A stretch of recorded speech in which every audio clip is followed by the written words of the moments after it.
Morning student, class 7 science chapter 3 session 3। Session first में अपन ने देखा था कि किस प्रकार से मानव हृदय की संरचना होती है और किस प्रकार से परिसंचरण होता है। अपन एक परिसंचरण को आरेख के द्वारा अगर अपन समझे तो मानव हृदय जो होता है वो 4 कोष्ठी होता है, यानी कि 4 कोष्ठ होते हैं, 2 अलिंद और 2 नीले।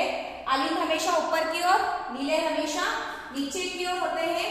अलिंद और नीले में आपस में कोई कनेक्शन नहीं होता, यानी कि दाएं अलिंद और दाएं नीले का कनेक्शन बाएं अलिंद और बाएं नीले के साथ नहीं होता है। केवल अलिंद और नीले के बीच में एक दिशी कपाट होते हैं। जब इसमें रक्त भर जाता है, रक्तदाब अधिक हो जाता है, तो कपाट नीले की ओर खुलकर रक्त किस में आता है? नीले में आता है। हमको पता है कि रक्त में ऑक्सीजन जो है वो केशिकाओं की सहायता से फुफ्फुस में मिलता है। जब शुद्ध रक्त पल्मोनरी शीरा, यहाँ पे अपन फोकस करेंगे।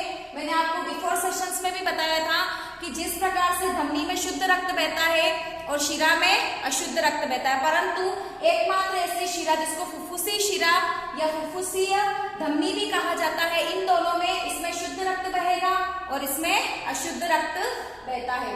शुद्ध रक्त जो है वो सबसे पहले बाएं अलिंद में आता है, बाएं अलिंद से बाएं नीले में, जो कि अपन ऑक्सीजनित रक्त कहते हैं, और धमनियों की सहायता से, महाधमनी की सहायता से छोटी छोटी केशिकाओं के रूप में कहा जाता है समस्त अंगों की ओर जाता है।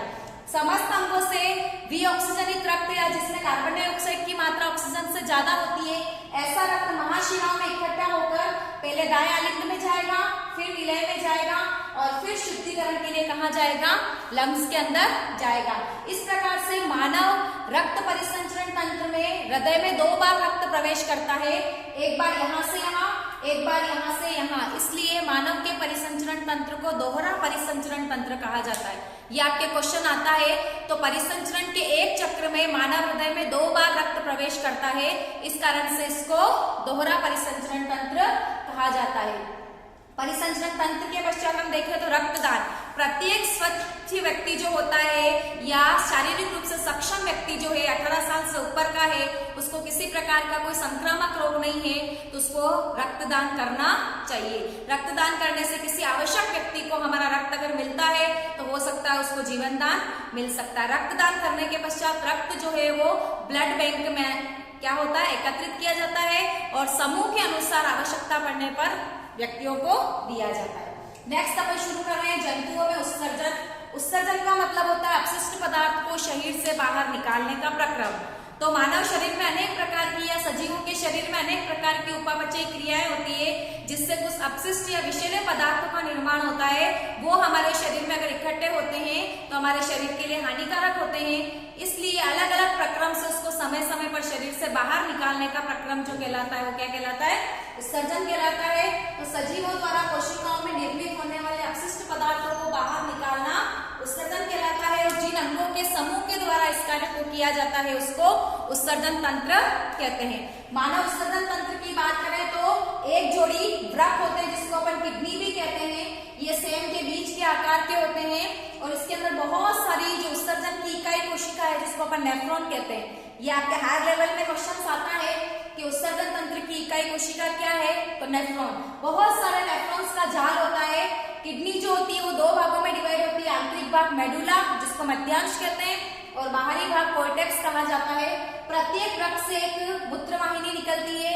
वो मूत्रवाहिनी थैले के समान एक संरचना पाई जाती है, मूत्राशय के अंदर खुलती है और बूंद बूंद करके मूत्र के निर्माण को मूत्राशय इकट्ठा करता है और मूत्र मार्ग से होता हुआ या मूत्र रंध्र से शरीर को समय समय पर शरीर से मूत्र को बाहर कर दिया जाता है। तो वृक्क से मूत्र नली, मूत्राशय, मूत्र मार्ग और मूत्र रंध्र से बाहर, इस प्रकार का स्ट्रक्चर मानव का होता है, जिसमें एक जोड़ी किडनी, 2 मूत्रवाहिनी, मूत्राशय और मूत्र मार्ग होता है। वयस्क व्यक्ति द्वारा एक दिन में लगभग 1 से 1.5 लीटर मूत्र का निर्माण होता है और उत्सर्जन किया जाता है। अगर मूत्र का संगठन देखें तो 95% इसमें जल होता है, 2.5% यूरिया होता है और 2.5% जो होते हैं वो आपके अन्य उत्पाद पाए जाते हैं। वृक्क 70 से 80 तरल प्रतिशत अपशिष्ट पदार्थों को बाहर निकालता है। मूत्र निर्माण के चरण देखें तो मूत्र निर्माण की प्रक्रिया 3 चरणों में पूर्ण होती है। प्रथम है आपका निस्यंदन जिसको फिल्ट्रेशन कहते हैं, दूसरा है पुनर्अवशोषण जिसको रीअब्जॉर्प्शन कहा जाता है और तीसरा है सिक्रीशंस यानी कि स्त्रवण। जब अपन हायर क्लासेस में जाएंगे तो इसको डिटेल में पढ़ेंगे। केवल जस्ट आपको नॉलेज होना चाहिए कि मूत्र निर्माण की प्रक्रिया जो है वो मानव शरीर में 3 स्टेप्स में कंप्लीट होती है। अब मानव के उत्सर्जित पदार्थ की बात करें या उत्सर्जन पदार्थों की बात करें तो 3 प्रकार के जीवों में अपन डिवाइड कर सकते हैं, यूरियोटेलिक, यूरिकोटेलिक और अमीनोटेलिक। मानव जो है वो यूरिया का उत्सर्जन करता है, या स्तनधारी जितने भी हैं वो यूरिया का उत्सर्जन करते हैं, इसलिए हम यूरियोटेलिक के अंदर आते हैं। पक्षी या सरीसृप जो होते हैं वो सेमी फ्लूइड यानी कि तरल घरे पदार्थ के रूप में अपना मल त्याग करते हैं, उसमें यूरिक अम्ल की मात्रा ज्यादा होती है, इसलिए इसको यूरिकोटेलिक कहा जाता है। और जितनी भी मछलियां हैं या जलचर है उनका उत्सर्जित अम्ल जो है वो अमोनिया है, इसलिए इसको अपन अमीनोटेलिक कहेंगे। तो this one is ureotelic, aminotelic और यूरिकोटेलिक। इस प्रकार से अपन उत्सर्जन पदार्थों के मानव के द्वारा निर्मित जितने भी अपशिष्ट पदार्थ हैं उसको किडनी जो है वो क्या करती है, फिल्टर करती है, उसको सेपरेट करती है और समस्त अंगों से प्राप्त होने वाले पदार्थों को बाहर निकालती है। उत्सर्जन के लिए बहुत सारे अंग हैं, जैसे कि फेफड़े जो है वो कार्बन डाइऑक्साइड को रिलीज करते हैं। हम श्वसन क्रिया के दौरान ऑक्सीजन ग्रहण करते हैं और कार्बन डाइऑक्साइड को बाहर निकालते हैं, वो क्रियाविधि लंग्स के द्वारा की जाती है।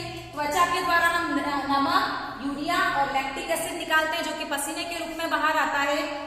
यकृत जो है वो बिलीरुबिन और बिलीवर्डिन, विटामिन और स्टेरॉइड हार्मोन को मल के रूप में बाहर निकालता है। जब यकृत, बिलीरुबिन और बिलीवर्डिन, यूरिया जो है वो हमारे शरीर के लिए ज्यादा पॉइजनस होता है, यकृत उसको कम पॉइजनस बिलीरुबिन और बिलीवर्डिन में बदलता है और इसी के कारण हमारे मल का रंग जो होता है कैसा होता है, पीला होता है। तो ये सारे पदार्थ अगर हमारे शरीर में इकट्ठे होंगे तो हमारी जान को भी खतरा हो सकता है। नेक्स्ट है, अगर किसी कारणवश अत्यधिक अल्कोहल के सेवन से या नशे के सेवन से या धूम्रपान के सेवन से या हमारी अगर दैनिक दिनचर्या डिस्टर्ब है, प्रॉपर रूप से संतुलित भोजन नहीं कर रहे हैं और हमारी किडनी अगर खराब हो जाती है तो कृत्रिम रूप से कृत्रिम किडनियों के द्वारा मानव के रक्त में से अपशिष्ट पदार्थों को बाहर निकाला जाता है। इस प्रक्रिया को अपोहन, जिसको इंग्लिश में अपन क्या कहते हैं, डायलिसिस कहते हैं। इसके ऊपर भी आपके क्वेश्चंस आता है। तो आज के सेशंस में अपने परिसंचरण तंत्र का आरेख और जंतुओं में उत्सर्जन की प्रक्रिया के बारे में डिस्कशंस किया। नेक्स्ट सेशन में अपन पार्ट 4 में परिसंचरण और उत्सर्जन को देखेंगे। Thank you.